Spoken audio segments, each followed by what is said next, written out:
김유정의 만무방 작품 속으로 떠나보겠습니다.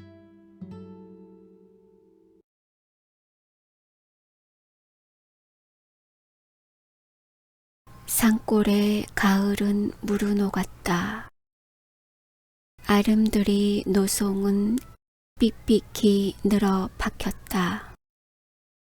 무거운 송락을 머리에 쓰고 건들건들 세세히 끼인 도토리, 벗, 돌배, 갈잎들은 울긋불긋 잔디를 적시며 맑은 샘이 쫄쫄거린다.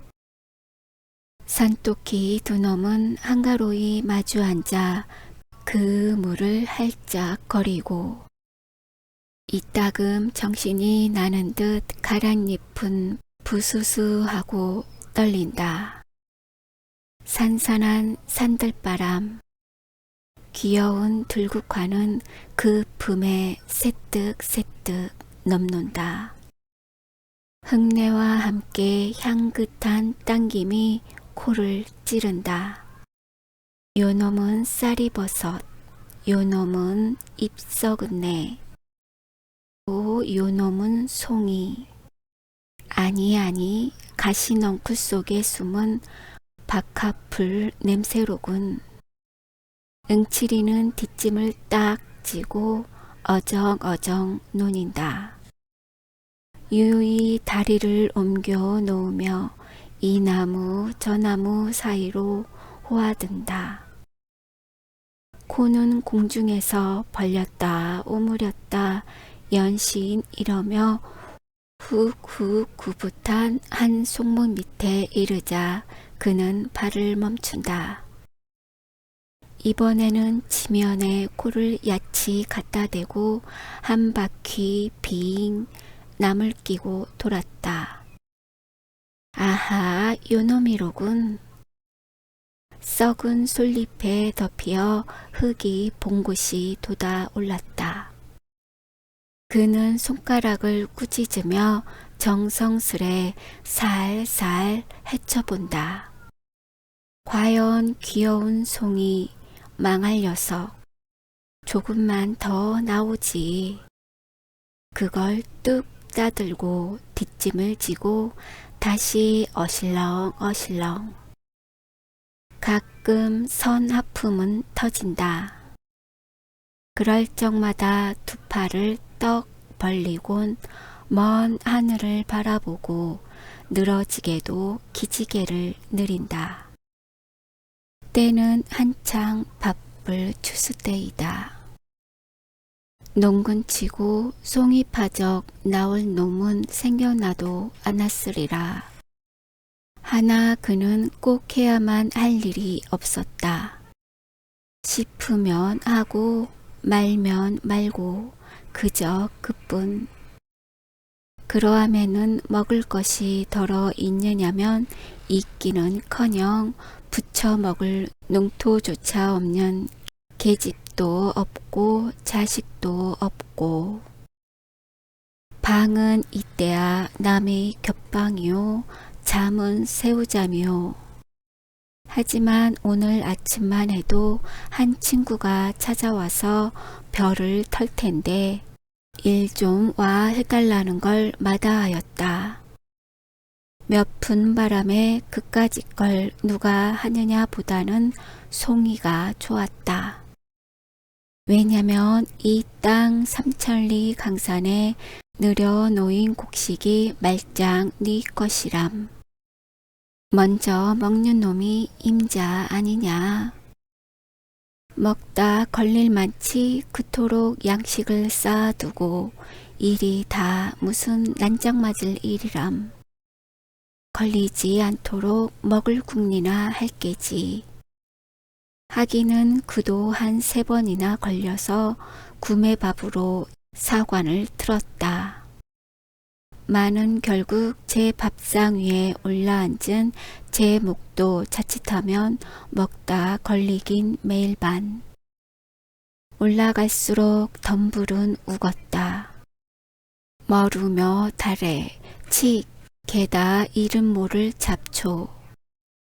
이것들이 위아래로 이리저리 서리어 좀채 길을 내지 않는다. 그는 잔디길로만 돌았다. 넓적 다리가 벌쭉이는 찢어진 고이자락을 아끼며 조심조심 사려 딛는다. 손에는 칡으로 엮어둔 7개 송이. 늙은 소나무마다 가선 두리번거린다. 사냥개 모양으로 코로 쿡쿡 내를 한다. 이것도 송이 같고 저것도 송이 같고 어떤 게 알짜 송이인지 분간을 모른다. 토끼똥이 소보록한데 갈잎이 한 입 뚝 떨어졌다. 그 잎을 살며시 들어보니 송이 대구리가 불쑥 올라왔다. 매우 큰 송이인 듯. 그는 반색하여 그 앞에 무릎을 털썩 꿇었다. 그리고 그 위에 두 손을 내들며 10손가락을 다 펴들었다. 가만가만히 살살 흙을 헤쳐본다. 주먹만한 송이가 나타난다. 이놈 크구나. 손바닥 위에 딱 올려놓고는 한참 들여다보며 싱글벙글 한다. 우중충한 구석으로 바위는 벽같이 깎아질렀다. 그 중턱을 얽어나간 칡잎에서는 물이 쪼록쪼록 흘러내린다. 인삼이 썩어내리는 약수라 한다. 그는 돌 위에 걸터앉으며 또 한 번 하품을 하였다. 간밤 쓸데없는 노름에 밤을 샌 것이 몹시 나른하였다. 따사로운 햇발이 숲을 새어든다. 다람쥐가 솔방울을 떨어치며 어여쁜 할미새는 앞에서 알씬거리고 동리에서는 타작을 하느라고 왁을 거린다. 흥겨워 외치는 목성, 그걸 억누르고 공중에 응응 진동하는 벼 터는 기계소리. 맞은쪽 산속에서 어린 목동들의 노래는 처량히 울려온다. 산속에 묻힌 마을의 전경을 멀리 바라보다가 그는 눈을 찌긋하며 다시 한번 하품을 뽐는다. 이 웬 놈의 하품일까? 생각해보니 어제 저녁부터 여태껏 창자가 골렸던 것이다. 불현듯 송이꾸러미에서 그중 크고 먹음직한 놈을 하나 뽑아들었다. 응치리는 그 송이를 물에 썩썩 부벼서는 떡 벌어진 대구리부터 걸상스레 덥석 물어 떼었다. 그리고 넙죽한 입이 움찔움찔 씹는다. 혀가 녹을 듯이 만질만질하고 향기로운 그 맛. 이렇게 훌륭한 놈을 입맛만 다시고 못 먹다니. 문득 옛 추억이 혀끝에 뱅뱅 돈다. 이놈을 맛보는 것도 참 근자의 일이다. 간불생심이지 어디 냄새나 똑똑히 맡아보리. 산속으로 쏘다니다 백판 못 따기도 하려니와 더러 딴다는 놈은 행여 상할까봐 손도 못 대게 하고 집에 내려다 묻고 하는 것이다. 그러나 요행이 한 꾸러미 차면 금시로 장에 가져다 판다. 이틀 사흘씩 공들인 거로되 잘하면 40전, 못 받으면 25전. 저녁거리를 기다리는 아내를 생각하며 좁쌀 서너 대를 손에 사들고 어두운 고개를 터덜터덜 올라오는 건 좋으나 이 신세를 뭐에 쓰나 하고 보면 울프냥 굵기가 짝이 없겠고 이까지 걸 못 먹어 그래 홧김에 또 한 놈을 뽑아들고 이번엔 물에 흙도 씻을 새 없이 그대로 덥석거린다. 그러나 다른 놈들도 별 수 없으렸다. 이 산골이 송이 봉고양이로되 아마 1년에 한 개조차 먹는 놈이 드물리라. 썩어진 두상들. 그는 폭넓은 얼굴을 일그리며 남이나 들으란 듯이 이렇게 비웃는다. 썩었다 함은 대생 겼다. 모멸하는 그의 언투였다. 먹다 나머지 송이 꼬댕이를 바로 자랑스러이 입에다 찌뜨리곤 트림을 섞어가며 우물거린다. 송이 2개가 들어가니 이제는 더 먹을 재미가 없다. 뭔가 좀 든든한 걸 먹었으면 좋겠는데 떡, 국수, 말고기, 개고기, 돼지고기 그렇지 않으면 쇠고기냐. 아따 궁한판이니 아무거나 있으면 속중으로 여러 가지를 먹으면 씨름없이 앉았다. 그는 눈꼴이 슬그머니 돌아간다. 웬 놈의 닭인지 암탉 한 마리가 조 아래 무덤 앞에서 뺑뺑 맨다.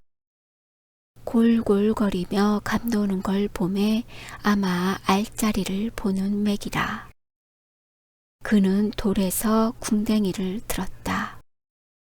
낮은 하늘로 외면하여 못 본 척하고 닭을 향하여 적현으로 널찍이 돌아 내린다. 그러나 무덤까지 왔을 때 몸을 돌리며 후후후 이 자식이 어딜 가 후. 2 팔을 벌리고 쫓아간다. 산 꼭대기로 치모니 닭은 허둥지둥 갈 길을 모른다.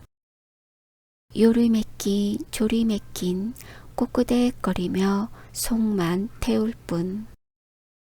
그러나 바위 틈에 끼어 왁살스러운 그 주먹의 모가지가 둘로 나기에는 불과 몇 분 못 걸렸다.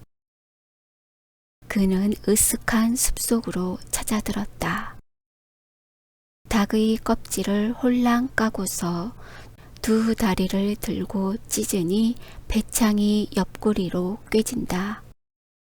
그놈은 긁어 뽑아서 껍질과 한데 뭉치어 흙에 묻어버린다. 고기가 생기고 보니 연하여 나느니 막걸리 생각. 이걸 부글부글 끓여놓고 한 사발떡 겨두면 똑 좋을 텐데. 제 얘기. 응칠이 고기는 어디 떨어졌는지 술집까지 못 가는 고기였다. 아무려나 고기 먹고 술 먹고 거꾸론 못 먹느냐. 그는 닭의 가슴패기를 입에 들여대고 쭉 찢어가며 먹기 시작한다. 쫄깃쫄깃한 놈이 제법 맛이 들었다. 가슴을 먹고 넓적다리, 볼깃짝을 먹고 거반 반쯤을 다 해내고 나니 어쩐지 맛이 좀 적었다. 결국 음식이란 양념을 해야 하는군. 숲을 속으로 그냥 내던지고 그는 설렁설렁 내려온다. 솔숲을 빠져 화정깨로 내리려 할 때 벼랑각 등 뒤에서 여보게 저 응칠이 아닌가? 고개를 돌려보니 대장간 하는 성파리가 작달만한 채수에 들깜짝거리며 고개를 넘어온다. 그런데 무슨 기난 일이나 있는지 불이 나게 달려들더니 자네 응국의 논의 벼 없어진 거 아나? 응칠이는 그만 가슴이 덜컥 내려앉았다. 이 바쁜 때 농군의 몸으로 응고개까지 애써 갈 놈도 없으려니와 또한 하필 절 보고 벼이 없어짐을 말하는 것이 여간 심상치 않는 일이었다. 잡담 제하고 응칠이는 자넨 어째서 응고개까지 갔던가? 하고 대담스레 그 눈을 쏘아보았다. 그러나 성팔이는 조금 더 겁먹은 기색 없이 아 어쩌다 지났지 뭘 그래 하며 도리어 얼레발을 치고 덤비는 수작이다. 고얀 놈. 응칠이는 입대에 다녀야 동물을 팔아 배를 채우고 그런 비열한 짓은 안 한다. 낯을 붉히자 눈에 불이 보이며 어쩌다 지냈다? 응칠이가 이 동리에 들어온 것은 어느덧 달이 넘었다. 인제는 물릴 때도 되었고 좀 떠보고자 생각은 간절하나 아우의 일로 말미암아 망설거리는 중이었다. 그는 오라는 데는 없어도 갈 데는 많았다. 산으로 들로 해변으로 발뿔이 놓이는 곳이 즉 가는 곳이다. 그러나 저물면은 그대로 쓰러진다. 남의 방앗간이고 헛간이고 혹은 강가, 시세장, 물론 수가 좋으면 괵대기 위해서 밤을 편히 잘 적도 있었다. 이렇게 하여 강원도 어수룩한 산골로 이리 넘고 저리 넘고 못 갈 때 별로 없이 유람 겸 편답하였다. 그는 한 구석에 머물러 있음은 가슴이 답답할 만치 대우 괴로웠다. 그렇다고 응칠이가 본시 역마 직성이냐 하면 그런 것도 아니다. 그도 5년 전에는 사랑하는 아내가 있었고 아들이 있었고 집도 있었고 그때야 어딜 하루라도 집을 떨어져 보았으랴. 밤마다 아내와 마주 앉으면 어찌하면 이 살림이 좀 늘어볼까 불어볼까 애간장을 태우며 갖은 국리를 대하고 대하였다마는 별 뾰족한 수는 없었다. 농사는 열심으로 하는 것 같은데 알고 보면 남는 건 겨우 남의 빚뿐. 이러다가는 결말엔 봉변을 면치 못할 것이다. 하루는 밤이 깊어서 코를 골며 자는 아내를 깨웠다. 밖에 나아가 우리의 세간이 몇 개나 되는지 세어보라 하였다. 그리고 저는 벼루에 먹을 갈아 찍어 들었다. 벽에 바른 신문지는 누렇게 끄을렸다. 그 위에다 아내가 불러주는 물목대로 일일이 내려 적었다. 독이 3개, 호미가 2, 낫이 하나로부터 밥사발, 젓가락, 지피, 석당까지 그 다음에는 제가 빚을 얻어온데 그 사람들의 이름을 쭉 적어 놓았다. 금액은 제각기 그 아래다 달아놓고 그 옆으론 조금 사이를 떼어 역시 조선문으로 나의 소유는 이것밖에 없노라. 나는 54원을 갚을 길이 없음에 죄진 몸이라 도망하니 그대들은 아예 싸울 게 아니겠고 서로 의논하여 어글지 않도록 분배하여 각이 바라노라 하는 의무의 성명서를 벽에 남기자 안으로 문들을 걸어 닫고 울타리 밑구멍으로 새 식구가 빠져나왔다. 이것이 응칠이가 팔자를 고치던 첫날이었다. 그들 부부는 돌아다니며 밥을 빌었다. 아내가 빌어다 남편에게 남편이 빌어다 아내에게. 그러자 어느 날 밤 아내의 얼굴이 썩 슬픈 빛이었다. 눈보라는 살을 에인다. 다 쓰러져가는 물방앗간 한 구석에서 섬을 두르고 어린애에게 젖을 먹이며 떨고 있더니 여보게유 하고 고개를 돌린다. 왜 하니까 그 말이 이러다간 우리도 고생일 뿐더러 첫째 어린애를 잡겠수. 그러니 서로 갈립시다 하는 것이다. 하긴 그럴 법한 말이다. 집불도 없는 것들이 붙어 다닌댔자 별 수는 없다. 그보담은 서로 갈려 제 맘대로 빌어먹는 것이 오히려 가뜩하리라. 그는 선뜻 응낙하였다. 아내의 말대로 개가를 해가서 젖먹이나 잘 키우고 몸성이 있으면 혹 연분이 닿아 다시 만날지도 모르니깐. 마지막으로 아내와 같이 땅바닥에서 나란히 누워 하룻밤을 새고 나서 날이 환해지자 그는 툭툭 털고 일어섰다. 매 팔자란 응칠이 팔자이겠다. 그는 버젓이 개트림으로 길을 걸어야 걸릴 것은 하나도 없다. 논매일 걱정도, 후포 밭질 걱정도, 빚 갚을 걱정, 아내 걱정, 또는 굶을 걱정도. 호동그라니 털고 나서니 팔자 중에는 아주 상팔자다. 먹고만 싶으면 도화지고 닭이고 개고 언제나 옆을 떠날 새 없겠지. 그리고 돈도. 그러나 주제소는 그를 노려보았다. 툭 하면 오라가라 하는데 학질이었다. 어느 동리고 가 있다가 불행히 일만 나면 누구보다도 그부터 붙들려 간다. 왜냐면 그는 정과 사범이었다. 처음에는 도박으로, 다음엔 절도로, 또 고담에는 절도로.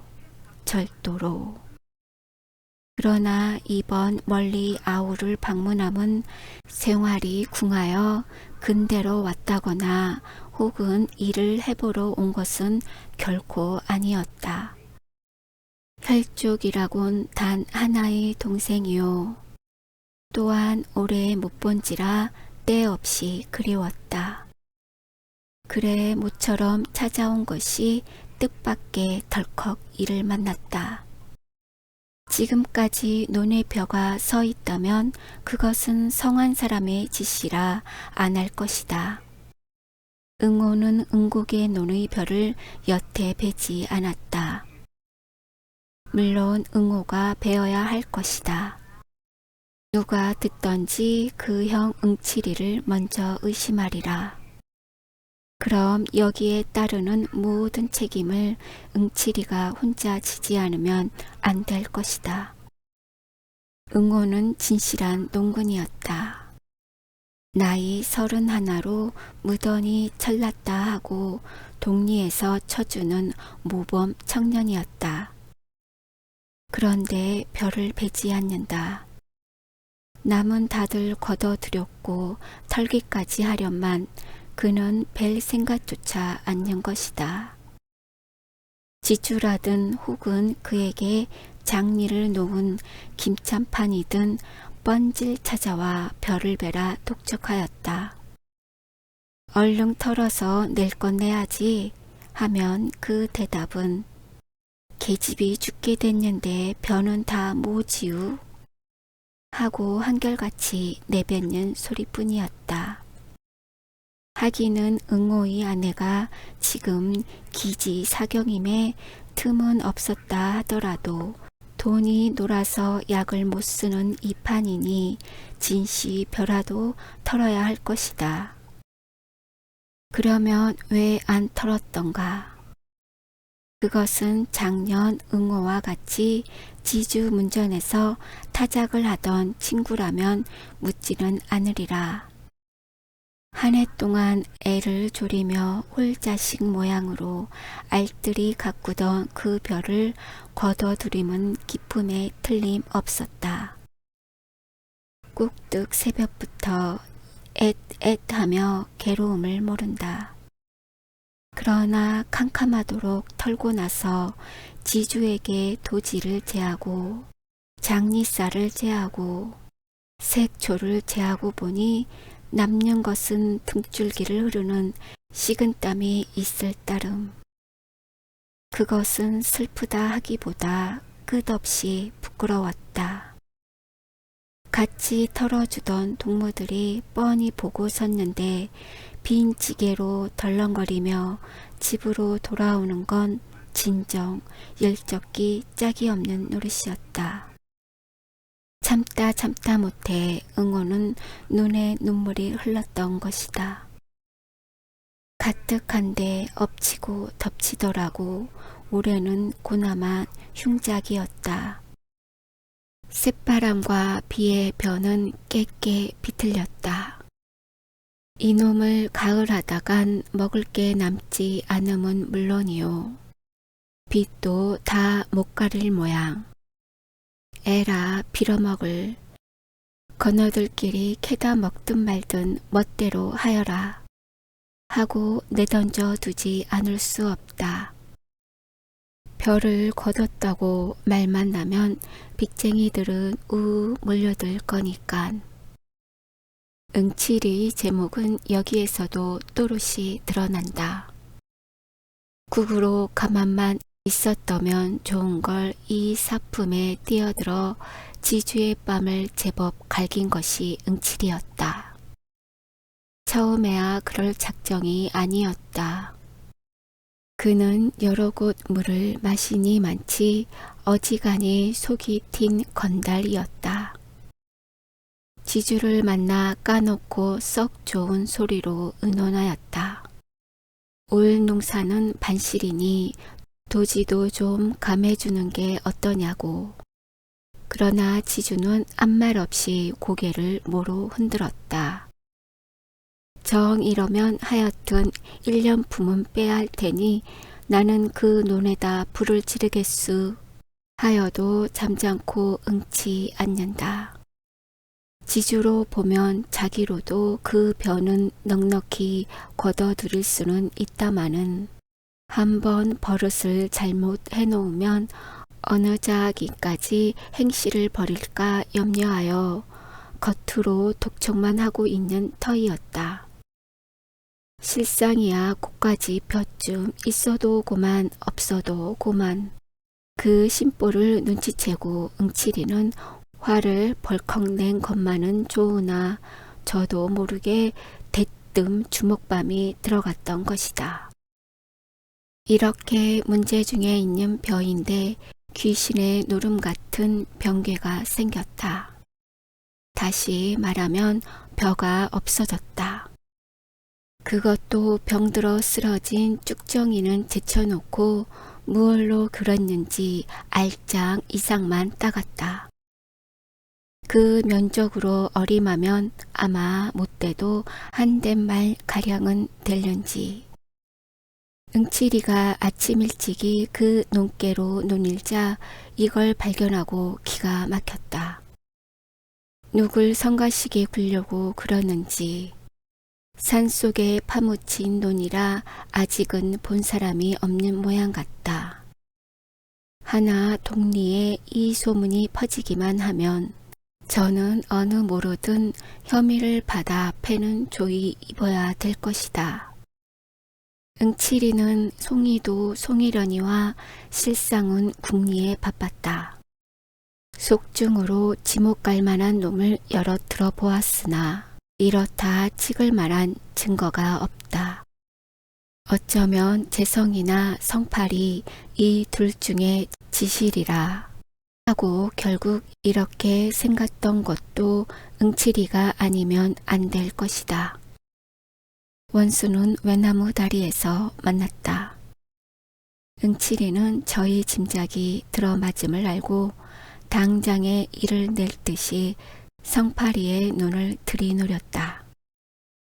성파리는 신이 나서 떠들다가 그 눈총에 어이가 질려서 고만 벙벙하였다.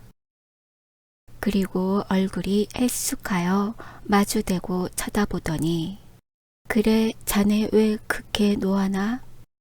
지내다 보니까 그렇길래 일테며 자네 보고 얘기지 뭐.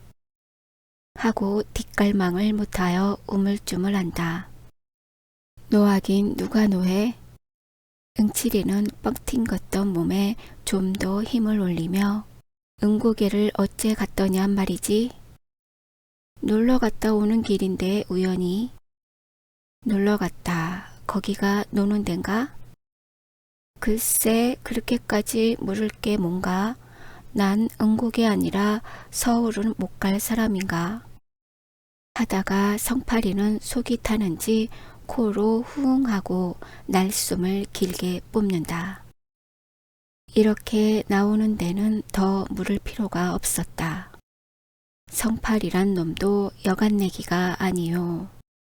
구장내 솥인가 뭔가 떼다 먹고 한번 다녀온 놈이었다. 많이 사귀지는 못했으나 독리 평판이 그 놈과 같이 다니다가는 엉뚱한 일 만난다 한다. 이번엔 응칠이 저 역시 그 섭수에 걸렸음을 알고 그야 응고개라고 못 갈 리 없을 테 하고 한번 엿먹다.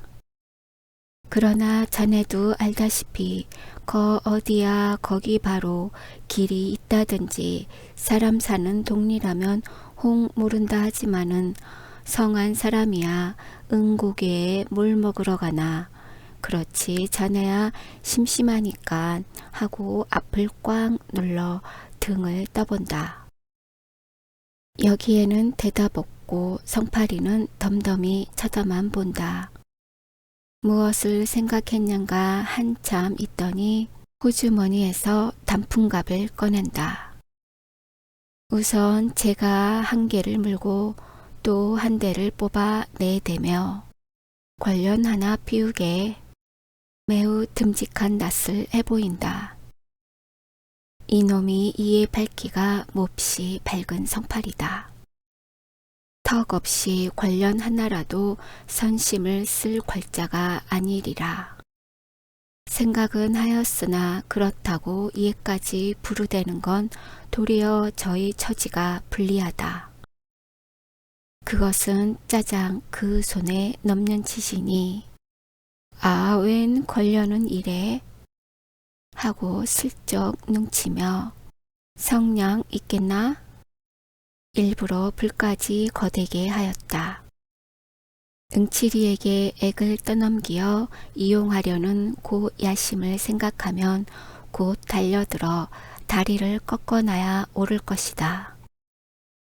그러나 이 마당에 떠들어대고 보면 저는 드러누워 침뱉기. 결국 도적은 뒤로 잡지 앞에서 어르는 법이 아니다.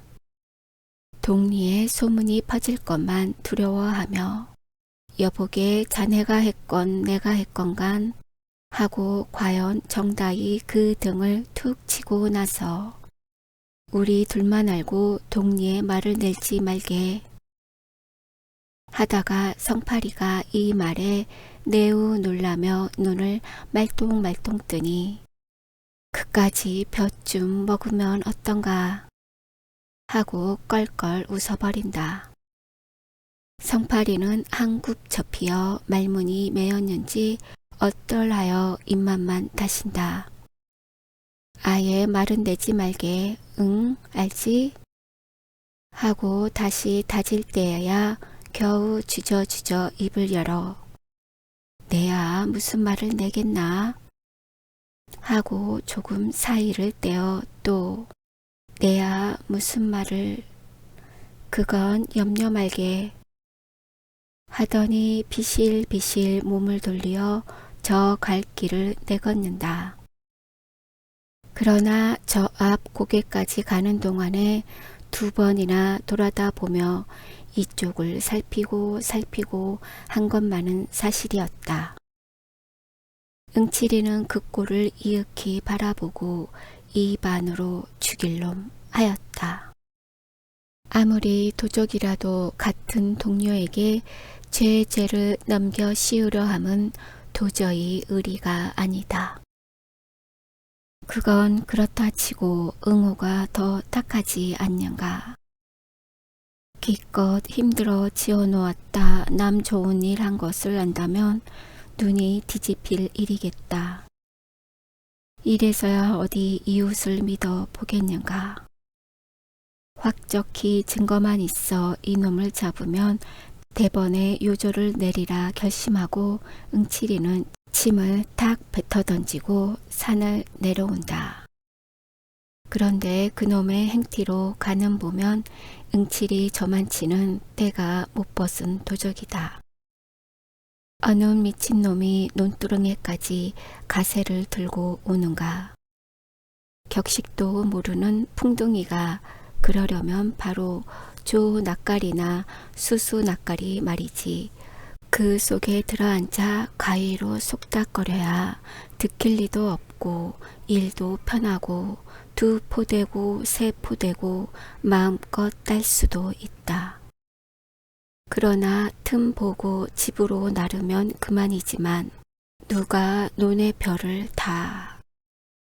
그렇게도 벼에 걸신이 들었다면 바로 남의 집 머슴으로 들어가 한 달포 동안 주인 앞에 얼렁거리며 신용을 얻어오다가 주는 옷이나 얻어 입고 다들 잠들거든 뱃섬이나 두둑히 짊어매고 덜렁거리면 그뿐이다. 이건 맥도 모르는 게 남도 못 살게 굴려고 에이 망할 자식도. 그는 분노에 살이 다 부들부들 떨리는 듯 싶었다.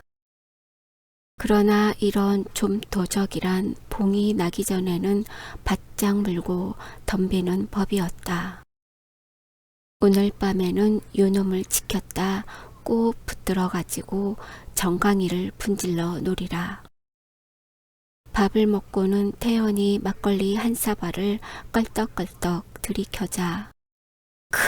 가을이 되니까 맛이 행결났군. 그는 주먹으로 입가를 쓱쓱 훔친 다음 송이 꾸러면서 3개를 뽑는다.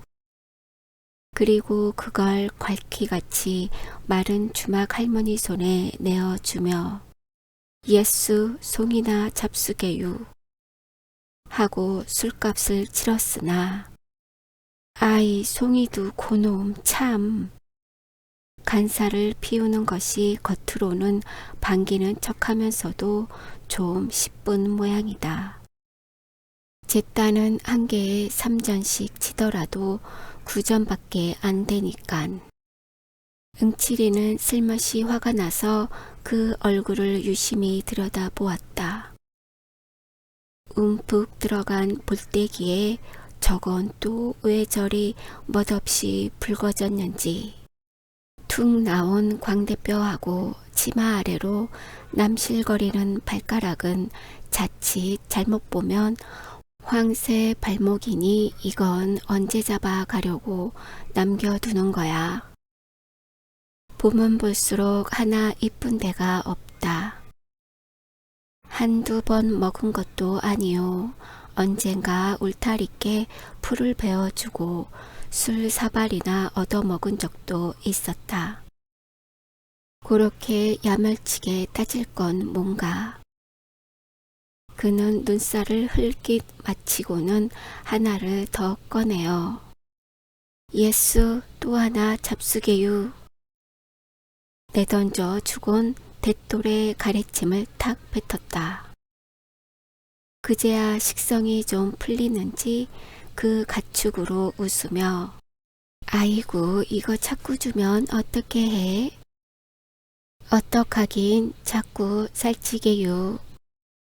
하고 한마디 툭 쏘고 일어서다가 무엇을 생각함인지 다시 툇마루에 주저앉는다. 그런데 참 요즘 성팔이 보셨수? 아니, 당최 볼 수가 없더구먼. 술도 안 먹으러 와유? 안 와. 하고는 입속으로 뭐라고 중얼거리며 의아한 낯을 들더니 왜 또 뭔 일이? 아니유, 본지가 하 오래니깐. 응칠이는 말끝을 얼버무리고 고개를 돌려 한 대를 바라본다. 벌써 점심때가 되었는지 닭들이 요란히 울어댄다. 논둑의 미루나무는 부하고 또 부하고 잎이 날리며 팔랑팔랑 하늘로 올라간다. 성팔이가 이 마을에서 얼마나 살았지요? 글쎄 재작년 가을이지 아마. 하고 장죽을 빡빡 빨더니 근데 또 떠난다든가? 홍천인가 어디 즈 성님한테로 간대. 하고 그게 옳지 여기서 뭘 하느냐. 대장간이라고 일이나 많으면 모르거니와 밤낮 파리만 날리는데 그보다는 즈 형이 크게 농사를 짓는다니 그 뒤나 거들어주고 국으로 얻어먹는 게 신상에 편하겠지. 그래 불일간 처자식을 데리고 아마 떠나리라 하고 농그는 그저 농사를 지어야 돼. 내일 술 먹으러 또 오지유. 간단히 인사만 하고 응칠이는 다시 일어났다. 주막을 나서니 옷깃을 스치는 개운한 바람이다. 밭 둔덕의 대추는 척척 늘어진다. 멀지 않아 겨울은 또 오렸다.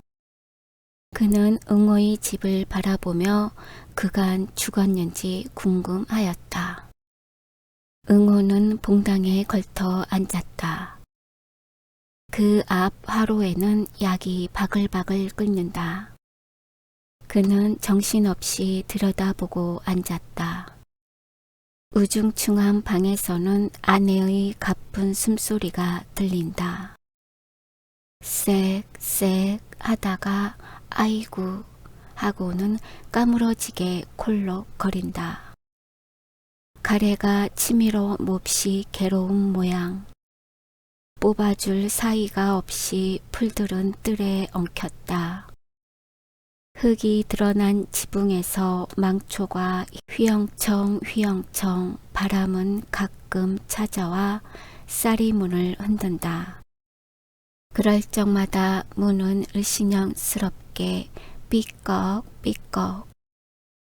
이웃의 발바리는 부엌에서 한창 바쁘게 달그락거린다. 마는 아침에 아내에게 먹이고 남은 조축밖에야. 아니 그것도 참 남편이 맞아 긁었으니 사발에 붙은 찌꺼기 뿐이리라. 거 다 쫄았나 보다. 응칠이는 약이란 다 쫄면 못 쓰니 고만 짜 먹여라 하였다. 약이라야 어제 저녁 울 뒤에서 올가들인 구렁이이지만 그러나 응호는 듣고도 흘렸는지 혹은 못 들었는지 잠자코 고개도 안 든다. 옛다 송이 마시나 봐라.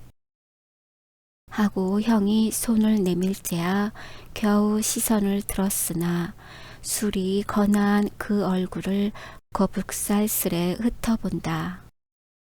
그리고 송이를 고맙지 않게 받아 방에 짓들이고는 이거나 먹어 하다가 뭐? 소리를 크게 질렀다.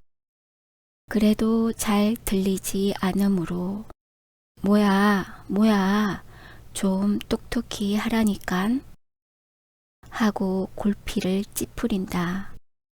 그러나 아내는 손짓만으로 무슨 소린지 알 수가 없다. 음성으로 치는 이보다 종이 비비는 소리랄지 그걸 듣기에는 지척도 멀었다. 가만히 보다 응치리는 제가 다 불안하여 뒤 보겠다는 게 아니냐? 그럼 그렇다 말이 있어야지. 남편은 이내 짜증을 내며 몸을 일으킨다. 병약한 아내의 음성이 날로 변하여 감을 시방 안 것도 아니련만.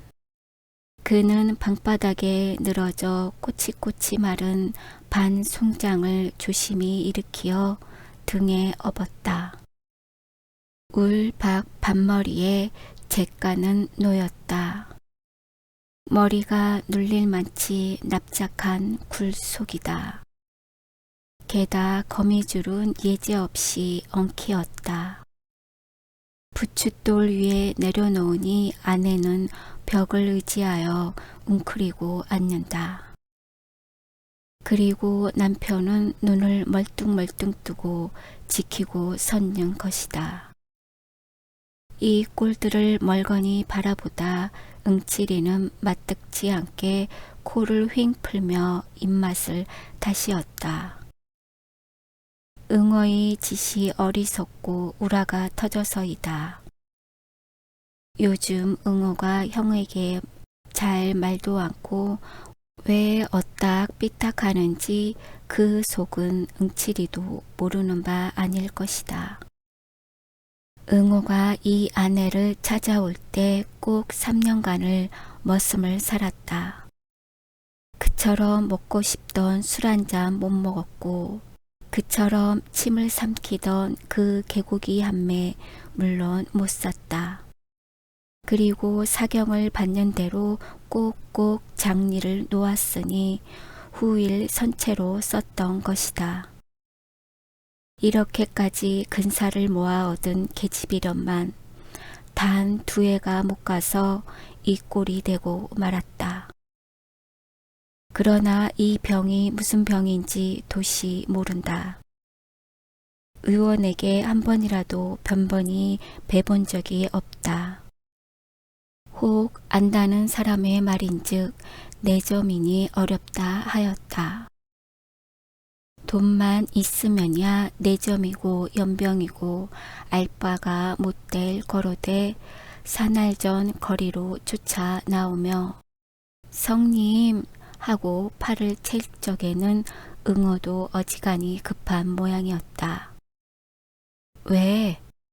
응치리가 몸을 돌리니 허둥지둥 그 말이 이제는 별 도리가 없다. 있다면 꼭 한 가지가 남았으니 그것은 엊그저께 산신을 부리는 노인이 이 마을에 오지 않았는가. 그 노인이 응오를 특히 동정하여 15원만 들여 산치성을 올리면 씻은 듯이 낫게 해주리라는데 성님은 언제나 돈 만들 수 있지요. 거 안 된다. 치성 들여 날병이 안 낫겠니. 하여 여전히 딱 대고 그러게 내 모래든 예전에 계집 다 내버리고 날 따라 나서랬지 하고 그래 농군의 살림이란 제 목맥이라지. 그러나 아우가 아무 말 없이 몸을 획 돌리어 집으로 들어갈 때 응치리는 속으로 또 괜한 소리를 했구나 하였다. 응오는 도로 아내를 업어다 방에 뉘었다. 약은 다 쫄았다. 불이 삭기 전 짜야 할 것이다. 식기를 기다려 약사발을 입에 대어주니 아내는 군말 없이 그 구렁이 물을 껄떡껄떡 들이마신다. 응치리는 마당에 우두커니 앉았다. 사람의 목숨이란 과연 중하군 하였다. 그러나 계집이라는 저 물건이 저렇게 떼기 어렵도록 중할까 하니 암만 해도 알 수 없고 너 참 요 건너 성팔이 알지? 너하고 친하냐? 성이 뭐래는데 거 대답 좀 하렴. 하고 소리를 빽 질러도 아우는 대답은 말고 고개도 안 든다. 그러나 응칠이는 하늘을 쳐다보고 트림만 끄 하고 말았다. 술기가 코를 꽉꽉 찔러야 할 터인데 이건 풋김치 냄새만 코밑에서 뱅뱅 돈다. 공짜 김치만 퍼먹을 게 아니라 한 잔 더 했더면 좋았을걸. 그는 일어서서 대를 허리에 꽂고 궁둥이 흙을 털었다. 벼 도둑 맞은 이야기를 할까? 하다가 아서라 가뜩이나 울상이 속이 쓰릴 것이다. 그보다는 이놈을 잡아놓고 난중 희자를 뽑는 것이 점잖하겠지. 그는 문 밖으로 나와버렸다. 답답한 아우의 살림을 보니 역 답답하던 제 살림이 연상되고 가슴이 두루 답답하였다. 이럴 때에는 무가 십상이다. 사실 하느님이 물을 마련해낸 것은 참으로 은혜로운 일이다. 맹맥할 때 안개를 씹고 보면 꿀꺽하고 쿡 치는 그 맛이 좋고 남의 무밭에 들어가 하나를 쑥 뽑으니 가랑무. 이키 이거 오늘 운수 대통이로군. 내던지고 그 다음 놈을 뽑아들고 개울로 내려온다. 물에 쓱쓱 닦아서는 꽁지는 이로 베어 던지고 어석 깨물어 붙인다. 개울 둔턱의 포플러는 호젓하게도 매출이 컸다. 자갈돌은 그 밑에 옹기종기 모였다. 가생이로 잔디가 소보록하다. 응치리는 나자빠져 마을을 건너다 보며 눈을 멀뚱멀뚱 굴리고 누웠다. 산이 뺑뺑 돌리어 숨이 콕 막힐 듯한 그 마을. 아리랑 아리랑 아라리요. 아리랑 뛰어라 노다가세. 증기차는 가자고 웽고동 트는데 정드님 품 안고 낙누 아리랑 아리랑 아라리요. 아리랑 뛰어라 노다가세. 내일 갈지 모레 갈지 내 모르는데 옥시기 강낭이는 심어 모하리. 아리랑 아리랑 아라리요. 아리랑 뛰어라. 그는 콧노래로 이렇게 흥얼거리다 갑작스레 강릉이 그리웠다.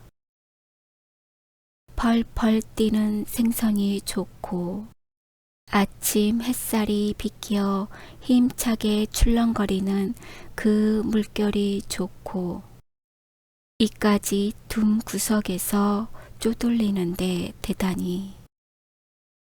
그래도 지희 딴엔 무어 농사 좀 지었답시고 악을 복복 쓰며 잘도 떠들어 댄다.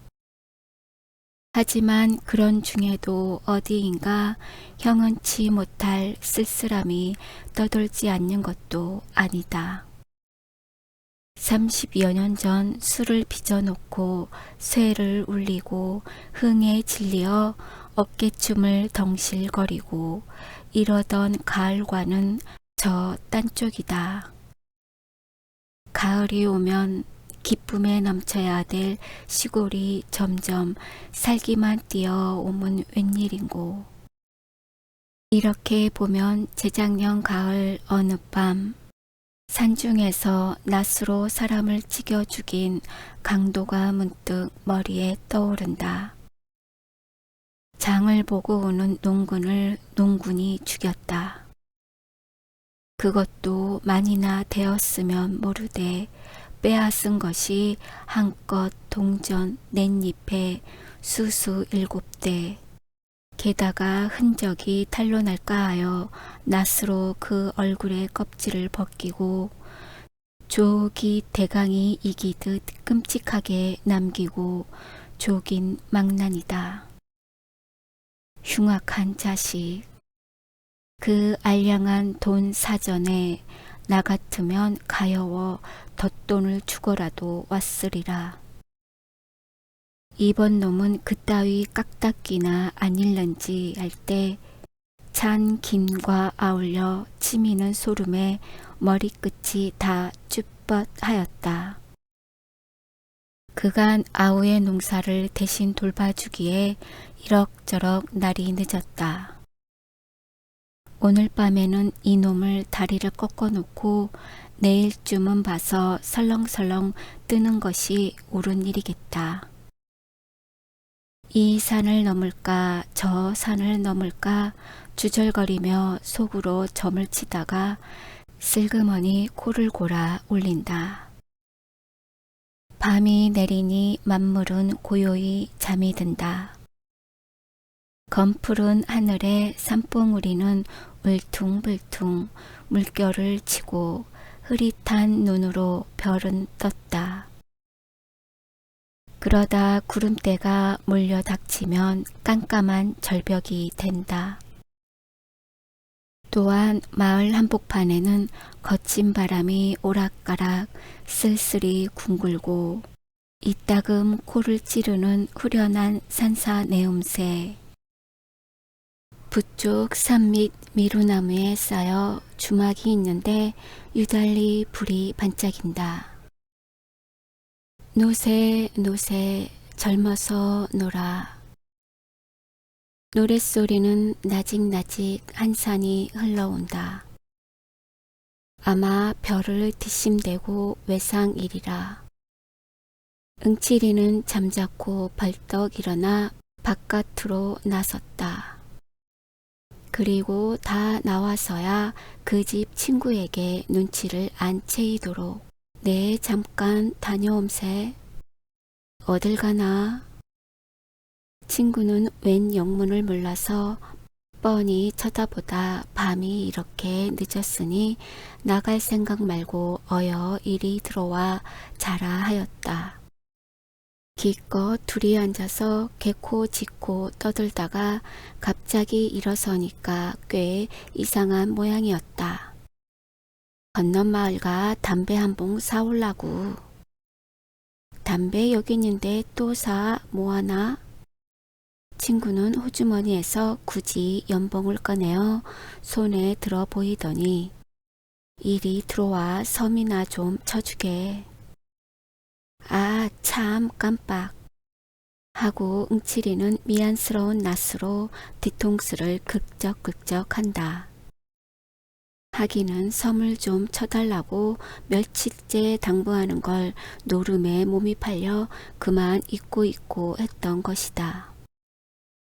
먹고 자고 이렇게 신세를 지면서 이건 썩 안 됐다 생각은 했지만 내 곧 다녀올 걸 뭐. 어정쩡하게 한마디 남기곤 그 집을 뒤에 남긴다. 그러나 이 친구는 그럼 곧 다녀오게 하고 때를 제치는 법은 없었다. 언제나 여일같이 그럼 잘 다녀오게 이렇게 그 신상만 편하기를 비는 것이다. 응치리는 모든 사람이 저에게 그 어떤 경의를 갖고 대하는 것을 가끔 느끼고 어깨가 으쓱거린다. 백판 모르는 사람도 데리고 앉아서 몇 번 말만 좀 하면 대뜸 구부러진다. 그렇게 장한 것인지 그 일을 하다가 그 일이라야 도적질이지만 들어가 욕보던 이야기를 하면 그들은 눈을 커다랗게 뜨고 아이고 그걸 어떻게 당하셨수. 하고 저기 놀라면서도 그래 그 돈은 어떻겠수? 또 그럴 생각이 납디까요? 참 우리 같은 농군에 되면 호강살이유 하고들 한편 썩 부러운 모양이었다. 저들도 그와 같이 진탕 먹고 살고는 싶으나 주변 없어 못하는 그 울분에서 그런 이야기만 들어도 다소 위안이 되는 것이다. 응칠이는 이걸 잘 알고 그 누구를 논에다 거꾸로 박아놓고 달아나다가 붙들려 경치던 이야기를 부지런히 하며 자네들은 안정 멀었네 멀었어 하고 흰소리를 치면 그들은 옳다는 뜻이겠지 묵묵히 고개만 껐덕껐덕하며 속없이 술을 사주고 담배를 사주고 하는 것이다. 그런데 이번 별을 훔쳐간 놈은 응칠이를 마구 넘보는 모양 같다. 이렇게 생각하면 응칠이는 더욱 괘씸하였다. 그는 물풀의 몽둥이를 벗삼아 논뚝기를 질러서 산으로 올라간다. 이쓱한 금음칠야. 길은 어둡고 흐릿한 언저리만 눈앞에 아물거린다. 그 논까지 칠마장은 느긋하리라. 이 마을을 벗어나는 어귀에 고개 하나를 넘는다. 또 하나를 넘는다. 그러면 그 다음 고개와 고개 사이에 수먹이 울창한 상중턱을 비껴대고 몇마지의 논이 놓였다. 응어의 논은 그 중에 하나이었다. 길에서 썩 들어앉은 곳이라 잘 배도 왔는다. 동리에 그런 소문이 안 났을 때에는 천행으로 본 놈이 없을 것이나 반드시 성파리의 성행임에는 응칠이는 공동묘지의 첫 고개를 넘었다. 그리고 다음 고개의 마루턱을 올라섰을 때 다리가 주춤하였다. 저 왼편 높은 산고랑에서 불이 반짝하다 꺼진다. 짐승불로는 너무 흐리고 아하 이놈들이 또 왔군. 그는 가던 길을 옆으로 세었다. 더듬더듬 나뭇가지를 짚으며 큰 산으로 올라간다. 바위는 미끄러 내리며 발등을 찢는다. 딸기 가시의 종아리는 따갑고 엉금엉금 기어서 바위를 끼고 감돈다. 산 거반 꼭대기에 바위와 바위가 어깨를 겹고 움쓱 들어간 굴이 있다. 풀들은 뻗치어 굴문을 막는다. 그 속에 돌아앉아서 5놈이 머리를 맞대고 수근거린다. 불빛이 셀까 염려다. 난폭불을 야치 달아놓고 몸들을 바싹바싹 여미어 가리운다. 어서 후딱후딱 쳐 갑갑해서 원. 이번엔 누가 빠지나? 이 사람이지 뭘 그래. 다시 섞어. 어서 이따위 수작이야. 하고 한 놈이 골을 내고 화투를 빼앗아 제 손으로 섞다가 깜짝 놀란다. 그리고 버석 대드는 응칠이를 벙벙이 쳐다보며 얼뚤한다. 그들은 응칠이가 오는 것을 왕군척이 싫어하는 눈치였다. 이런 애송이 노름판인데 응칠이를 들였다가는 맥을 못 쓸 것이다. 속으로는 매우 꺼렸지만은 그렇다고 응칠이 비위를 건드림은 더욱 좋지 못하므로 아 응칠인가 어서 들어오게 하고 선웃음을 치는 놈에 난 올 듯하기에 자넬 기다렸지 하며 어수대는 놈. 하여튼 한캐 떠보세. 이놈들은 손을 잡아 들이며 썩들 환영이었다. 응치리는 그 속으로 들어서며 무서운 눈으로 자중을 한번 훑어보았다. 그런데 재성이도 그 틈에 끼어 있는 것이 아닌가. 4날 전만 해도 응칠이더러 먹을 양식이 없으니 돈 좀 취하라던 놈이 의심이 부쩍 일었다. 도둑이란 흔히 이런 노름판에서 씨가 퍼진다. 그 옆으로 기호도 앉았다. 이놈은 며칠 전 제 계집을 팔았다. 그 돈으로 영동 가서 장사를 하겠다던 놈이 노름을 왔다. 객간 주제에 딸 듯 싶은가. 하나는 용구. 농사엔 힘 안 쓰고 노름에 몸이 달았다. 시키는 부역도 안 나온다고 동리에서 손도를 맞을 놈이다. 그리고 남의 집 머슴 녀석. 뽐을 내고 멋없이 점잔을 피우는 중늙은이 상투쟁이. 이 물건은 어서 날아왔는지 보지도 못하던 놈이다. 채 이것들이 뭘 한다구. 응칠이는 기호의 등을 꾹 찔러가지고 밖으로 나왔다. 외딴 곳으로 데리고 와서 자네 돈 좀 없겠나? 하고 돌아서다가 웬걸 돈이 어디. 눈치만 남고 얼음얼음하니 아내와 갈렸다지 그 돈 다 뭐했나? 아, 이 사람아 빚 갚았지. 기호는 눈을 내리깔며 매우 거북한 모양이다. 오른편 엄지로 한 코를 막고 흥하고 내뽑더니 이번 빚에 졸리어 죽을 뻔했네 하고 묻지 않는 발뺌까지 얹어서 설대로 등 어리를 긁죽긁죽한다.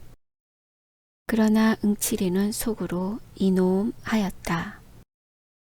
응칠이는 실눈을 뜨고 기호를 유심히 쏘아 주었더니 꼭 4원 남았네 하고 선뜩 알리고 빚 갚고 뭘 하고 흐지부지 녹았어. 어색하게도 혼잣말로 우물쭈물 웃어버린다. 응칠이는 퉁명스러이 나 이 옷만 주게 하고 손을 내밀다 그래도 잘 듣지 않음에 따서 둘이 노는 테야 누가 떼먹나? 하고 소리가 한번 빽 아니 나올 수 없다. 이 말에야 기호도 비로소 안심한 듯 저고리 섭을 쳐들고 훔척거리다 쭈삐쭈삐 꺼내놓는다. 따는 응칠이 솜씨면 낙자는 없을 것이다. 서로 재간이 모자라 잃는다면 우격이라도 도로 몰아갈 테니깐 나도 함께 떠보세. 응칠이는 우제스레 굴러 기어든다. 그 콧등에는 자신 있는 그리고 흡족한 미소가 떠오른다. 사실이지 노름만큼 그를 행복하게 하는 건 다시 없었다.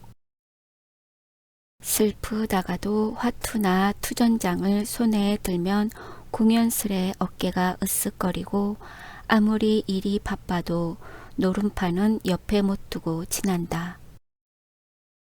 그는 이놈 저놈의 눈치를 슬쩍 한번 훑고 두 패로 너누지. 응칠이는 재성이와 용구를 데리고 한 옆으로 비켜 앉았다. 그리고 신바람이 나서 화투를 섞다가 손을 딱 짚으며 튀전 이래지 이깐 화투는 하튼 뭘 할 텐가 녹빙낀가 켤 텐가 약단이나 그저 보지. 사방은 매섭게 조용하였다. 바위 위에서 혹 바람에 모래 구르는 소리뿐이다. 어쩌다 옛다 봐라 하고 화투짝이 쩔꺽 한다. 그리곤 다시 지죽은 듯 잠잠하다. 그들은 이 욕에 몸이 달아서 이야기고 뭐고 할 여지가 없다. 행여 속지나 않는가 하여 눈들이 빨개서 서로 독을 올린다. 어떤 놈이 뜯는 놈이고 어떤 놈이 뜯긴 놈인지 영문 모른다. 응칠이가 한 장을 내던지고 명월 공산을 보기 좋게 떡 젖혀놓으니 이거 웬 수작질이야. 용구는 고를 벌컥 내며 쳐다본다. 뭐가? 뭐라니, 이 공산 자네 밑에서 빼내지 않았나? 봤으면 고만이지 그렇게 노할 건 또 뭔가? 응칠이는 어설피 입맛을 쩍쩍 다시다. 그럼 이번엔 파토지? 하고 손의 화투를 땅에 내던지며 껄껄 웃어버린다. 이때 한 옆에서 벼랑간 이 자식 죽인가? 악을 쓰는 것이니 모두들 놀라며 시선을 몬다. 머슴이 마주 앉은 상투의 뺨을 갈겼다. 말인즉 매조 5끝을 엎어쳤다고. 하나 정말은 돈을 잃은 것이 분한 것이다. 이 돈이 무슨 돈이냐 하면 1년 품을 판 피 묻은 사경이다. 이런 돈을 송두리 먹히다니. 이 자식 너는 야마식꾼이지? 돈 내라.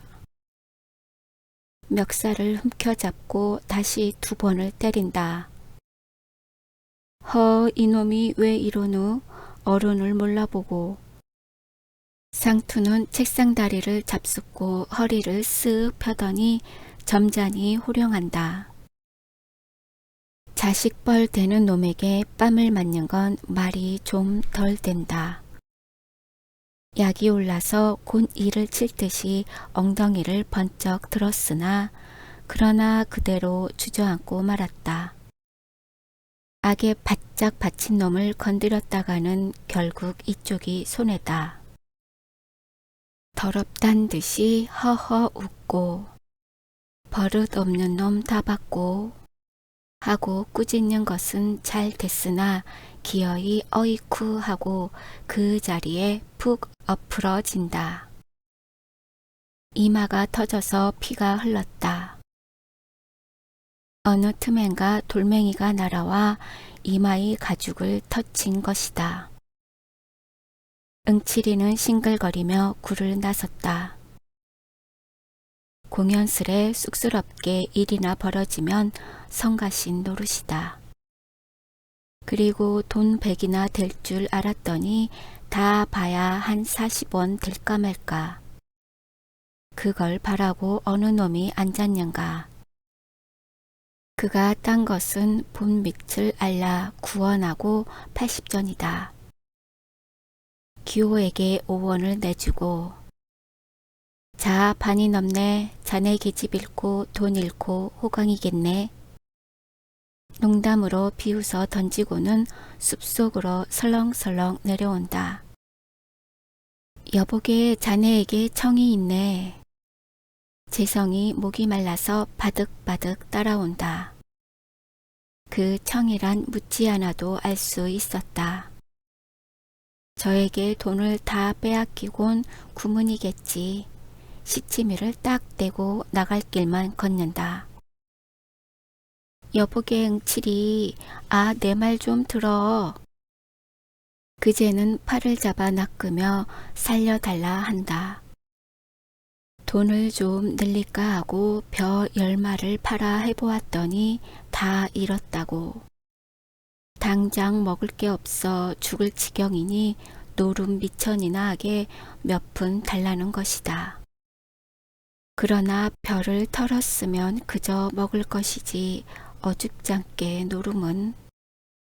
그런 걸 왜 너보고 하랬어? 하고 돌아서며 소리를 빽 지르다가 가만히 보니 눈에 눈물이 글썽하다. 잠자코 돈 2원을 꺼내주었다. 응칠이는 돌에 앉아서 팔짱을 끼고 덜덜 떨고 있다. 사방은 뺑 돌리어 나무에 둘러 쌓였다.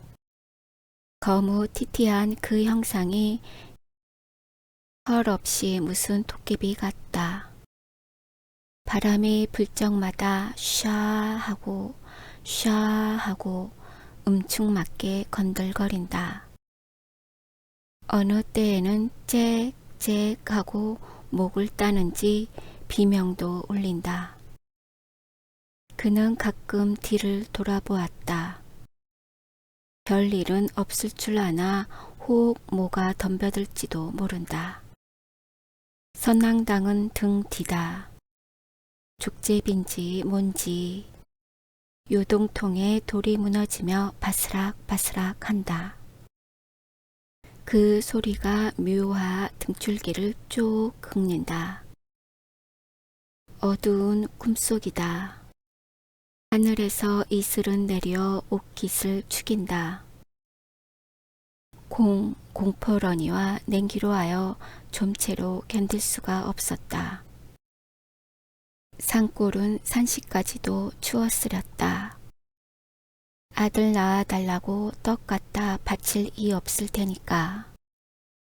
이놈의 영감님 홧김에 덥석 달려들면 앞뒤를 다시 한번 휘돌아본 다음 설대를 뽑는다. 그리고 오금팽이로 불을 가리고는 한 대에 뻑뻑 피워 물었다. 노는 연암 한 칸 떨어져 그 아래 누웠다. 일심 정기를 다하여 나무 틈으로 뚫어보고 앉았다. 그러나 땅에 대를 털려니까 풀숲이 이상스러이 흔들린다. 뱀이 아닌가?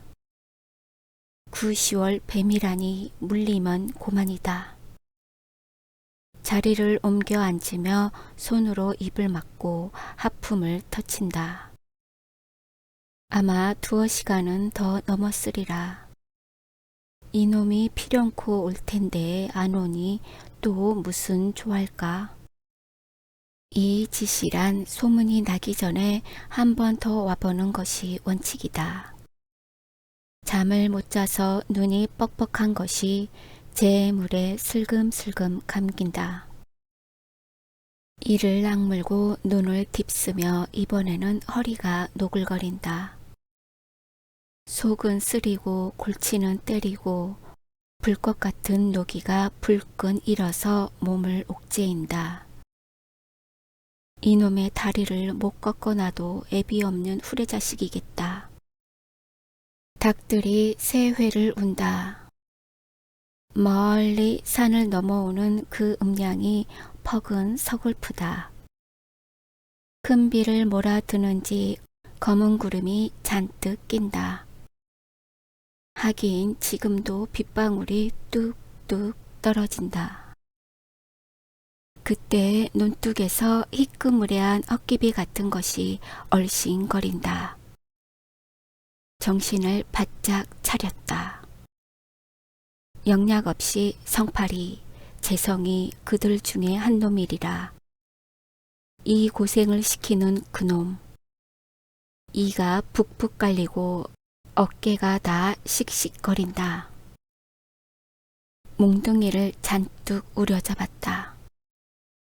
그리고 벌떡 일어나서 나무 줄기를 끼고 조심조심 돌아내린다. 하나 도랑쯤 내려오다가 그는 멈실하여 몸을 뒤로 물렀다. 늑대 두 놈이 짝을 짓고 이편 산에서 저편 산으로 설렁설렁 건너가는 길이었다. 빌어먹을 늑대. 이것까지 말썽이람? 이마에 식은땀을 씻으며 도로 제자리로 돌아온다. 어쩌면 이번 이놈도 재작년 강독짝이나 안 될런지 급시로 불길한 예감이 뒤통수를 탁 치고 지나간다. 그는 옷깃을 여며 한 대를 더 붙였다. 돌연히 풍세는 심하여진다. 산골짜기로 몰아드는 억센놈이 가끔 발광이다. 다시금 더르륵 몸을 떨었다. 가을은 왜 이 지경인지 여기에서 밤새울 생각을 하니 기가 찼다. 얼마나 되었는지 몸을 좀 녹이고자 일어나서 서성서성할 때이었다. 눈으로 다가오는 희미한 그림자를 분명히 두 눈으로 보았다. 그리고 보니 피로고 항고이고 다 딴소리다. 고개를 내대고 딱 버티고 서서 눈에 쌍심지를 올린다. 흰 그림자는 어느 틈엔가 어둠 속에 사라져 보이지 않는다. 그리고 다시 나올 줄을 모른다. 바람 소리만 웽웽 칠 뿐이다. 다시 암흑속이 된다. 확실히 별을 훔치러 논 속으로 들어갔을 것이다. 역갱이 같은 놈이 굳은 날새를 기회 삼아 마음껏 하겠지. 의리 없는 썩은 자식. 격장에서 같이 굶은 터에 오냐 대거리만 있거라.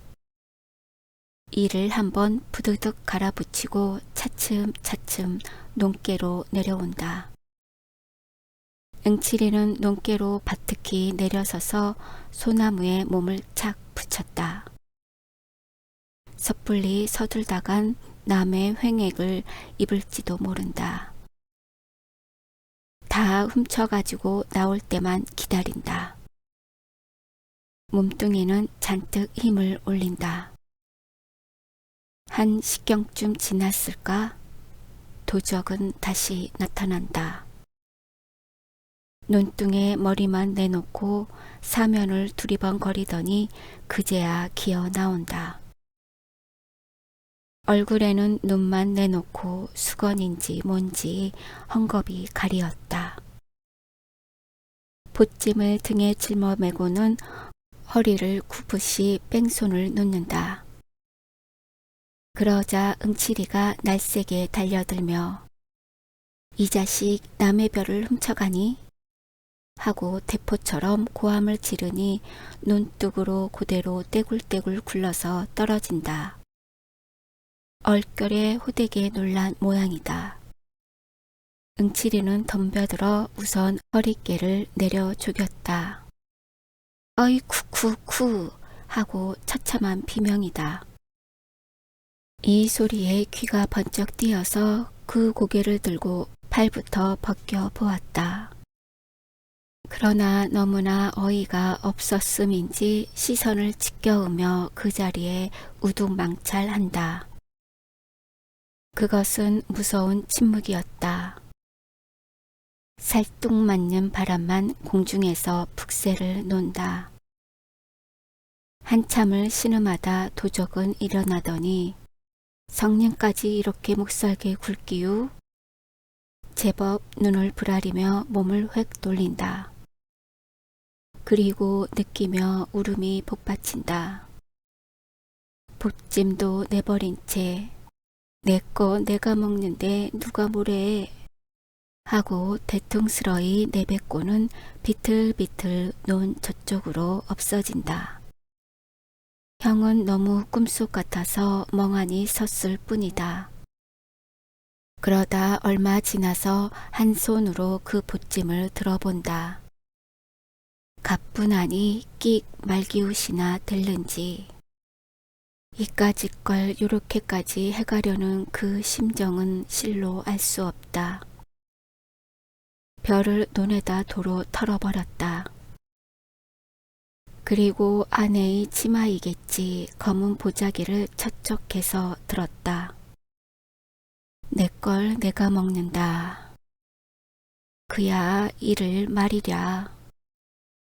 하나 내 걸 내가 훔쳐야 할 그 운명도 얄궂거니와 형을 배반하고 이 짓을 벌인 아우도 아우렸다. 에이 고얀 놈, 할제 볼을 적시는 것은 눈물이다. 그는 주먹으로 눈물을 쓱 비비고 머리에 번쩍 떠오르는 것이 있으니 두레두레한 황소의 눈깔.